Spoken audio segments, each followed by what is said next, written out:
Hey, and welcome back to the show. I am so glad you're here. Today, we're going to tackle one of the biggest questions that keeps coaches stuck.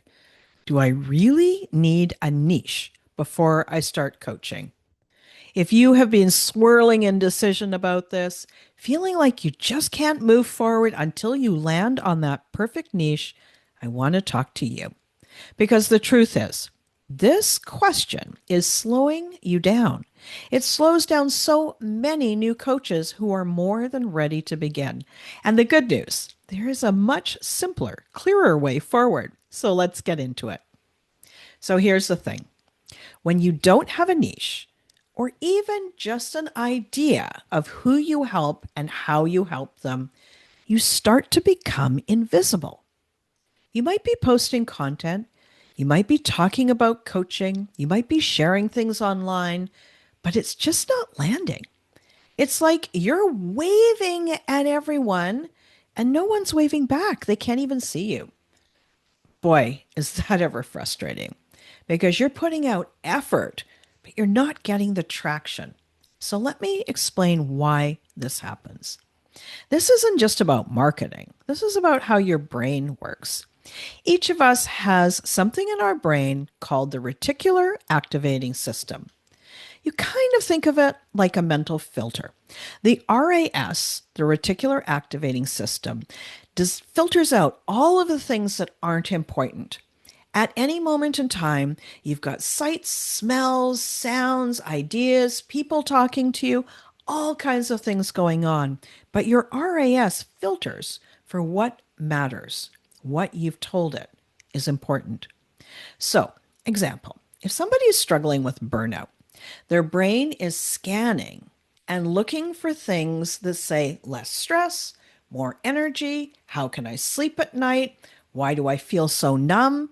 How do I set boundaries? How do I feel like myself again? That is what they're primed to notice. And if your messaging speaks directly to that, bing, you have just popped onto their radar.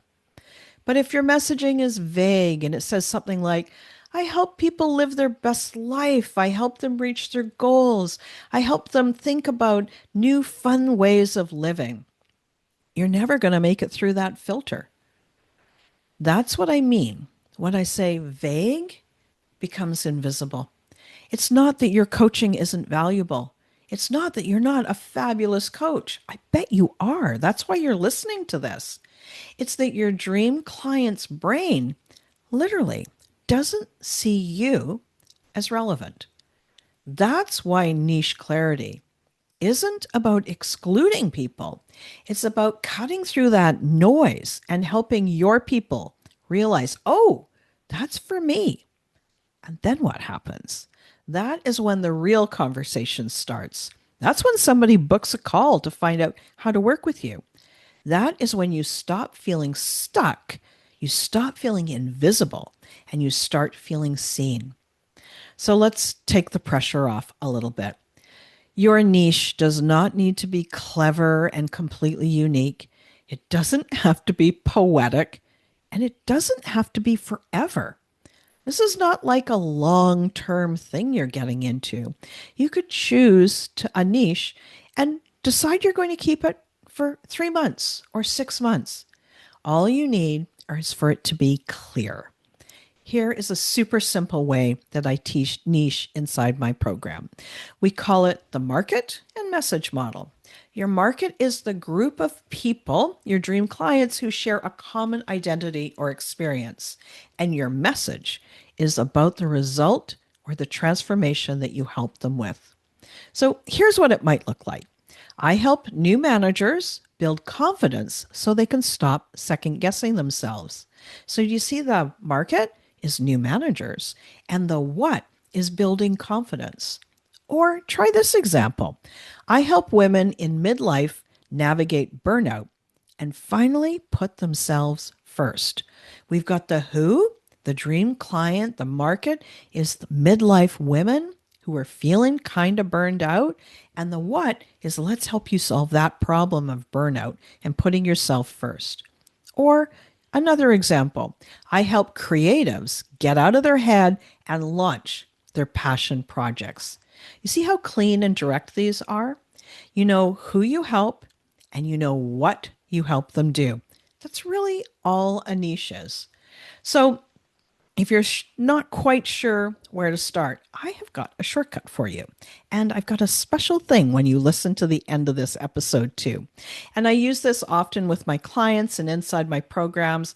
I found that it really helps people to stop spiraling and just get started. Okay, you ready? Here we go.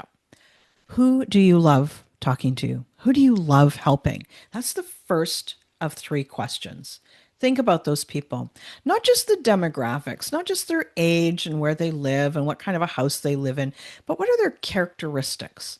What do they care about? What do you care about? What struggles really move you?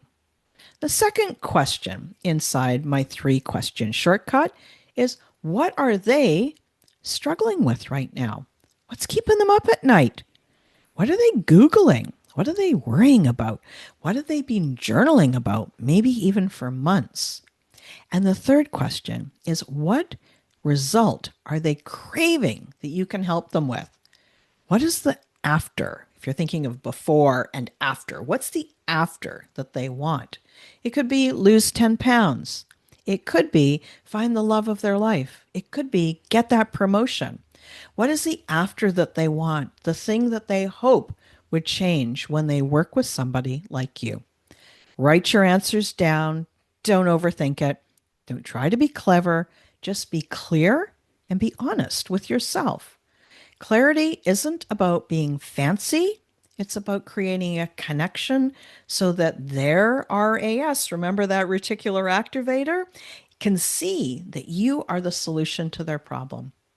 Now, I want you to think about reframing. Allow yourself to start before it has to be perfect. Here's the thing I want you to know. You don't need to wait until you feel 100% certain. You don't need to lock in that one niche for a lifetime. And you definitely don't need to tweak your offer for 6 months before inviting one person to work with you. Your niche is going to evolve. It's going to evolve as you experience it, as you experience more coaching, as you work with clients. It's going to naturally morph, but it can only evolve when you start. When you start and you make offers to people and you work with them and you help them, then as you grow, your niche will also evolve. Your clarity is going to come from having conversations, from coaching, from real world experience, not from sitting back in your head with your journal trying to figure it all out. Gosh, I wish it would work that way, but it doesn't. It only works when we're actually talking to the people that we are meant to serve. So give yourself the permission to get started. What you do know, start with that simple version of your market and message. Answer those three questions for yourself. Then get out and talk to some real people. See what resonates with them and what feels good for you, and make adjustments from there. You don't need to be perfect. You just need to be seen. If you're ready to stop swirling and actually choose a niche, I have got something else that's going to help you. Now, of course, I gave you those three questions and it's a great approach, but I have created a custom GPT tool. It is called Discover Your Aligned Niche, and it is going to walk you through a series of questions, and then it is going to give you three solid niches that actually fit you and your experience. It's going to fit you, your voice, your values, and also the people that you're meant to serve. It's quick, it's fun, and it's going to help you go from that place of, I got no idea to, oh, wow, this is great. I've got some ideas. I've got some thoughts now. Try it out. The link is in the episode notes, and I would love to hear what you think of it. I'd love to hear what niche you come up with. Let's get you unstuck and on the path to coaching clients who are already looking for exactly the help that you can give. You're closer than you think to making this work, and I believe in you. Use that niche GPT, fine-tune your niche, and let's get started.